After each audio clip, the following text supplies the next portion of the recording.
பச்சரிசி நான் இன்றைக்கி 5 கிலோ பச்சரிசி எடுத்திருக்கேன். 5 கிலோ பச்சரிசியை நல்லா கழுவிக்கலாம். ஒரு 4 தண்ணி 5 தண்ணி விட்டு நல்லா கழுவிக்கணும். நல்லா கழுவுனா தான் நமக்கு வெள்ளையாக கிடைக்கும். அதில் இருக்கிற தூசியெல்லாம் நம்ம கடை அரிசியாக இருந்தாலும் ரேஷன் அரிசியாக இருந்தாலும் நீங்கள் எந்த அரிசி போடுறீங்களோ அந்த அரிசியை நல்லா கழுவி காய வச்சுக்கோங்க. நான் பச்சரிசி எடுத்திருக்கேன். நல்லா கழுவி எடுத்துக்கணும். ஆனால் பச்சரிசி தான், வேறு அரிசி இல்லை, புழுங்கல் அரிசி கிடையாது. நல்லா கழுவிட்டு ஒரு 2 மணி நேரம் ஊறட்டும். 2 மணி நேரம் ஊறினதுக்கப்புறம் நான் வடிக்க போகிறேன்.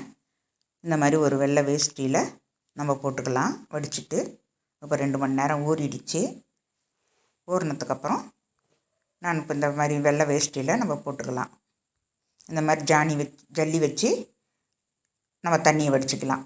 தண்ணியை வடித்தா தான் நமக்கு நல்லா சீக்கிரமாகவும் உணர்ந்து வரும். நல்லா தண்ணி வடியணும். அதனால தான் நம்ம கையால் அள்ளி போட்டோம்னா அதில் தண்ணியாக சிந்திடும். அதனால் இந்த மாதிரி நல்லா கழுவிட்டு நல்லா ஜானி வச்சு வடிச்சிட்டு ஜல்லி வச்சு வடிச்சிட்டு அதுக்கப்புறம் நம்ம பார்த்திங்களா நல்லா வடிஞ்சிடுச்சு.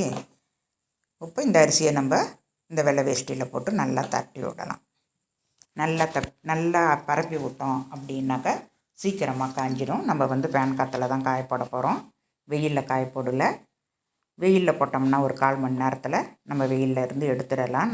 நாங்கள் நல்லா கடுக்குன்னு காயணுன்ட்டு இல்லை. இதில் ஈரப்பதம் இருக்கணும், ஆனால் ஈரம் மட்டும் இருக்கக்கூடாது. நான் அரிசியை இப்போ நான் அரிசியை இப்போது நல்லா கலந்து விட்டுட்டு கையை காட்டுறேன் பாருங்கள். அதில் கையில் எவ்வளோ தண்ணி நிற்கிதுன்ட்டு. ஒரு 1/2 மணி நேரம் கழித்து பாருங்கள் எவ்வளோ தண்ணி நிற்கிதுன்னு. ஒரு 1/2 மணி நேரம் கழித்து திருப்பியும் நான் கலந்து விட்டு நான் காட்டுறேன். அப்போ கையில் ஈரமே இருக்காது, ஆனால் அரிசி கையில் ஒட்டும். அரிசி கையில் ஒட்டும், ஆனால் ஈரம் இருக்காது. அந்த மாதிரி பதம் பார்த்து நம்ம மாவு எடுத்துக்கணும். அந்த மாதிரி மாவு எடுத்துக்கிட்டோம் அப்படிங்களா, கையில் ஒட்டுது, ஆனால் ஈரமாக இருக்காது. அரிசி ஈரமாக இருக்கும், ஆனால் தண்ணியாக இருக்காது. அந்த பக்குவம் பார்த்து எடுத்துக்கணும். இப்போ மிஷினில் கொடுத்து அரைச்சிட்டு வந்துடலாம். இந்த அளவு போதும். இப்போ மிஷினில் கொடுத்து நம்ம அரைச்சிட்டு வந்துடலாம். இந்த மாவில் நான் என்னென்ன பண்ணலாம் அப்படின்றத நான் பின்னாடி சொல்கிறேன். மாவு ஒன்று தான், ஆனால் நம்ம நிறையா பலகாரங்கள் பண்ணலாம். இந்த ஒரே மாவுலேயே நம்ம நினச்ச பலகாரம் பண்ணலாம். இப்போ நம்ம அரிசியெல்லாம் எடுத்து நான் அதில் போட்டுக்கிறேன். அரிசி எடுத்து போட்டுட்டு இப்போ நான் மிஷினுக்கு போகிறேன். மிஷினில் கொண்டு போய் அரைச்சி எடுத்துகிட்டு வந்துடுறேன். நான் அரைச்சி எடுத்துகிட்டு வந்து அதுக்கப்புறம் நான் என்ன செய்கிறது அப்படின்றதையும் சொல்கிறேன். நீங்கள் கவனமாக அதை நோட் பண்ணிக்கோங்க. அப்போ தான் நான் சொல்கிறது உங்களுக்கு நல்லா புரியும். இப்போ நான் மாவு அரைச்சிக்கிட்டு வந்துட்டேன். கவரில் போட்டு அரைச்சி எடுத்து வாங்கிட்டு வந்துட்டேன். பக்கெட்டில் எடுத்துகிட்டு போனால் இந்த கவரில் போட்டு துணி கவரில் போட்டு மாவு பிடிச்சி எடுத்துகிட்டு வந்துட்டேன். அதனால் கவரில் தான் காட்டுறேன் உங்களுக்கு. இப்போ மாவு இதை நான் இப்போ வறுக்க போகிறேன். கொஞ்சம் கொஞ்சமாக அரிசி மாவு போட்டு நம்ம நல்லா வறுத்துக்கலாம். கடாய் நமக்கு திக்னஸ் கடாயாக இருக்கணும். அப்போ தான் மாவு அடி பிடிக்காமல் இருக்கும். நைஸு கடாயில் போட்டு வறுத்தோம் அப்படின்னாக்கா மாவு அடி பிடிச்சிடும். அதனால் இந்த மாதிரி திக்னஸ் கடாயாக போட்டு நம்ம வறுத்துக்கணும். நம்ம 1 கிலோ 1/2 கிலோ மாவு இந்த மாதிரி வீட்லேயே நம்ம மிக்சியில் ஓட்டி அரைக்கிறோம் அப்படின்னாக்கா அதுவும் நீங்கள் உங்கள் இஷ்டத்துக்கு அந்த மாதிரி சின்ன நைஸ் வானலில் போட்டு வறுத்துக்கலாம்.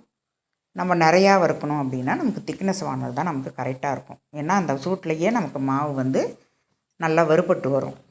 நைஸு கடாயி அப்படின்னாக்கா மாவு உங்களுக்கு அப்படியே ஒட்டிடும், கருகிடும். மாவு கருகிடுச்சு அப்படின்னா நமக்கு பலகாரங்கள் அவ்வளோ ஸ்வீட்டு அவ்வளோ இதுவாக இருக்காது, டேஸ்ட் இருக்காது. அதனால தான் திக்னஸ் கடாயில் நமக்கு போட்டு வறுத்துக்கணும். இதுவே இரும்பு கடாயாக இருந்தாலும் கூட நமக்கு திக்னஸ் கடாயில் போட்டுக்கலாம். பெரிய கடாய் வச்சு வறுத்துக்கலாம். நான் 5 கிலோன்றதுனால நான் சின்ன கடாயில் வறுத்து உங்களுக்கு காட்டுறேன். இல்லைன்னா பெரிய கடாய் பெரிய அடுப்பில் வச்சு வறுத்துக்கணும். அதனால தான் நான் சின்ன அடுப்புலையே வச்சு சின்ன கடாய் வச்சு வறுத்துட்ருக்குறேன். இந்த மாதிரி மாவு இப்போ நல்லா வறுபட்டுடுச்சு பாருங்கள். இந்த மாதிரி மணலாக கொட்டணும். அப்படியே நைஸாக கொட்டிடணும். இப்படி எடுத்து போட்டோன்னா திட்டாக வரக்கூடாது, அப்படியே கொட்டிடணும், பட்டு மாதிரி கொட்டிடணும். இது ஈரமாவு. இந்த மாவு எப்படி இருக்குது பாருங்கள்.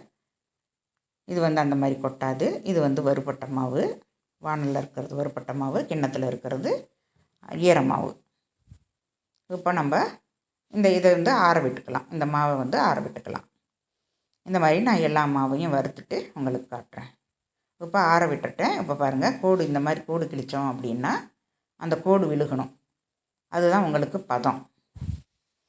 மாவு வறுபட்டுடுச்சு அப்படின்றதுக்கு அதுதான் பதம். இப்போ இந்த மாவு வந்து ஈரமாவு.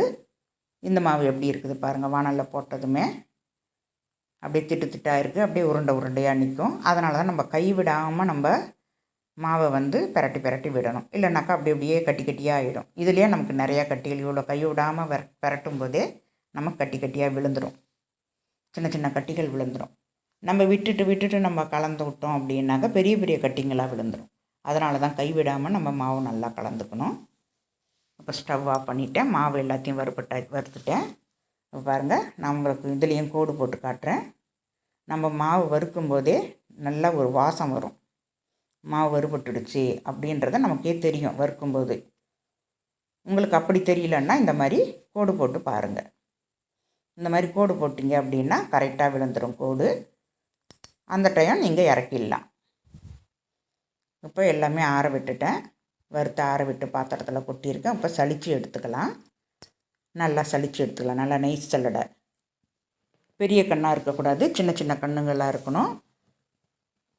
மாவு ஜல்லடை அப்படின்னா அந்த மாவு ஜல்லடை தருவாங்க கடையிலேயே. அந்த மாவு ஜல்லடை வாங்கிட்டு வந்து தான் நம்ம வந்து ஜலிக்கணும். நைஸு கடாயின்னு சொல்லிட்டோம். நைஸு ஜல்லடை அப்படின்னா அவங்க எதனாலும் கொடுத்துருவாங்க, நம்மளும் பார்த்துக்கணும். அதனால் மாவு ஜல்லடை அப்படின்றத கொடுக்கணும். அதில் தான் ஜலிக்கணும். அப்போ தான் நமக்கு அந்த சின்ன சின்ன கட்டிகள் எல்லாம் இதில் தங்கிடும் பாருங்கள். இப்போ நான் உங்களுக்கு காட்டுறேன். இப்போ மாவு ஜலிச்சிட்டோன்னா எவ்வளோ இருக்குது பாருங்கள். கைவிடாமல் கலரும் போதே நமக்கு எவ்வளோ கட்டிகள் விழுந்திருக்கு பாருங்கள். இந்த மாதிரி சின்ன சின்ன கட்டிகளாக தான் விழுகும் கைவிடாமல் கலந்தோம்னா. மாவு வந்து எப்போ வறுத்தாலுமே இந்த மாதிரி கட்டிகள் விழுகும். நம்ம விட்டுட்டு கலந்து விட்டோம் அப்படின்னா ரொம்ப அதிகமாக கட்டிகள் விழுந்துடும். அதனால் நீங்கள் அதை பார்த்து பக்குவமாக பண்ணிக்கணும். உங்களுக்கு மாவு வேணும்னாலும் அவைலபிளாக இருக்குது. வேணுன்றவங்க கமெண்ட் பாக்ஸில் சொல்லுங்கள். மாவு ரெடியாக இருக்குது.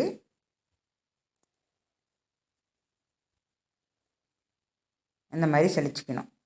இதையே வந்து இது வந்து நமக்கு வறுக்கிற மாவு வந்து நமக்கு 1 வருஷம் ஆனாலும் கெட்டு போகாது. 1 வருஷத்துக்கு நம்ம பாக்கெட் வாங்கியோ இல்லை வாங்கி நம்ம வீட்டில் வறுத்து வச்சாலோ 1 வருஷத்துக்கு மாவு, வறுத்த மாவு வாங்கணும் அப்படின்னாக்க நமக்கு 1 வருஷம் வரைக்கும் அதில் வண்டுகள் விழாது. அதுக்கு நான் கேரண்டி. நம்ம வந்து ஆவியில் பிடிச்சிட்டு இதே மாவு ஆவி பிடிச்சி நம்ம வெயிலில் காய போட்டு மறுபடியும் ஜலிச்சிக்கணும். இதே பழைய ஜலிச்சிக்கணும். ஜலித்தோம் அப்படின்னாக்க அதில் வந்து ஒரு 6 மாதம் வரைக்கும் அந்த மாவுக்கு கேரண்டி. வறுத்த மாவுக்கு நமக்கு 1 வருஷம் வரைக்கும் கேரண்டி. இதில் வண்டுகளோ புழுகளோ பூச்சிகளோ எதுவும் பிடிக்காது.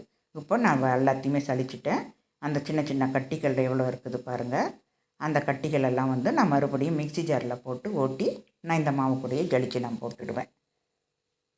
மறுபடியும் ஜலிக்கணும். மிக்ஸி ஜாரில் போட்டு மறுபடியும் ஜலிச்சு தான் நம்ம எடுத்துக்கணும் அந்த மாவை. இப்போ எப்படி இருக்குது பாருங்கள். அப்படியே மணலை கொட்டின மாதிரி இருக்கும். நைஸ் மணல் மாதிரி இருக்கும். பட்டு மாதிரி இருக்கும் மாவு. இந்த மாதிரி ஜலித்தோம், இப்படி மாதிரி வறுத்து ஜலித்தோம் அப்படின்னா இது கரெக்டாக 1 வருஷத்துக்கு தாங்கும்.